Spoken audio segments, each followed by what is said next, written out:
তালের আটির মতো সাধারণ জিনিসেই রীতা বিশ্বাস গড়ে তুলেছেন এক চমৎকার শিল্পকর্ম।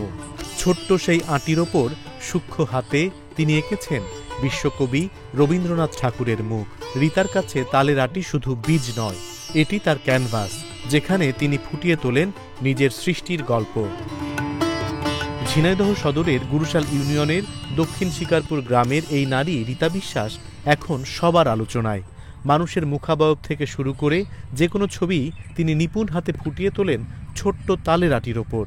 গ্রামবাসীর ভাষায় এ যেন স্বয়ং স্রষ্টার তুলির আঁচড়। তালের আটি দিয়ে এমন শিল্পকর্ম তৈরি করা যায়, একথা কেউ কল্পনাও করেনি আগে। আসলে মেয়েদের এরকম দেখি না, শুধু বাংলাদেশে না, ও চাই যে সারা বিশ্বে ওর নাম ছড়াক। এবং শুধু যে এই রবীন্দ্রনাথের মূর্তি মানে অবয়বটা তৈরি করছে এটা না, সে বিভিন্ন ধরনের মূর্তি এবং এই এলাকা বিভিন্ন জায়গায় যে সেই প্রতিমা বানায়।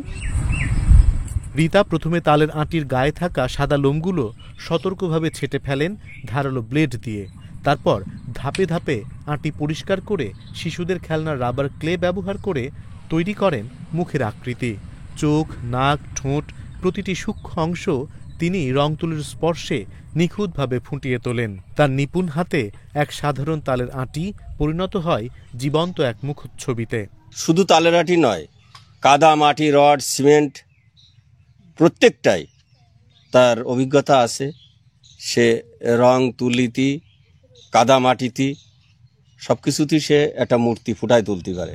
একটি মুখাবয়ব তৈরি করতে রীতার সময় লাগে প্রায় 1 ঘন্টা।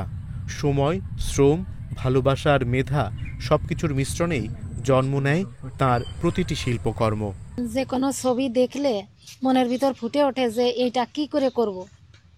এইগুলো আমার মনের ভিতরে আসলে ফুটে উঠতে চাই বা এবং মনে করি যে হাতে আমি এটা ফুটোই তুলব। তারপরে দেখলাম যে এই তালের হাটি দিয়ে কিভাবে করা যায়। রবীন্দ্রনাথ ঠাকুরের যেরকম চুল দাড়ি সবই পাকা সাদা, এবং এই ভাবলাম যে এই তালের হাটি দিয়েই এই রবীন্দ্রনাথ ঠাকুরের মূর্তি তৈরি করে ফেলব।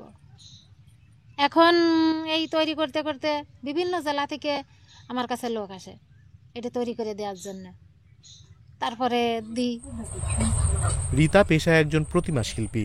বাংলাদেশের প্রথম নারী প্রতিমা শিল্পী হিসেবে তিনি কাজ করছেন গর্বের সঙ্গে। দেশের বিভিন্ন জেলায় প্রতিমা তৈরির পাশাপাশি তালের আটি, ডিমের খোসা, এমনকি ছোট ছোট বস্তুর ওপরও তিনি তৈরি করেন অনন্য সব শিল্পকর্ম। শিল্পই তার ভালোবাসা, শিল্পই তার পরিবারের জীবিকা। স্থানীয়দের মতে সঠিক পৃষ্ঠপোষকতা ও সহায়তা পেলে রীতা বিশ্বাস আরও বড় পরিসরে কাজ করতে পারতেন, আর দেশের মুখ উজ্জ্বল করতেন নিজের শিল্পকর্ম দিয়ে। Independent digital.